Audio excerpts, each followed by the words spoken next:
Leader वार्ताच्या उद्घाटन समारंभानिमित्त आणि BPN news चॅनलचा 5वा वर्धापन दिनानिमित्त मी ह्या न्यूज चॅनलला मी त्यांचे संपादक आणि सर्व कर्मचाऱ्यांना मनपूर्वक शुभेच्छा देतो। हे न्यूज चॅनल समाजाचा आरसा आहे आणि आपल्या लोकशाहीचा चौथा खांब आहे।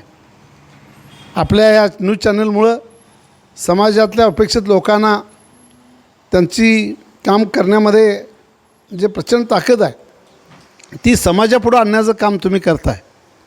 जे चांगलं काम आहे त्याचं कौतुक करणं आणि जे वाईट प्रवृत्तीची माणसं आहेत त्यांना समाजापुढं उघडं करण्याचं काम आपल्या या न्यूज चॅनलच्या माध्यमातून होतं आहे आणि म्हणून अतिशय चांगल्या पद्धतीनं हे न्यूज चॅनल चालू आहे आणि त्यामुळं मी माझ्या सर्व तालुक्यातल्या जनतेच्या वतीनं माझ्या सूतगिरीच्या वतीनं मनपूर्वक शुभेच्छा देतो आणि सगळ्या कामामध्ये आम्ही तुमच्याबरोबर आहोत एवढं सांगतो आणि थांबतो।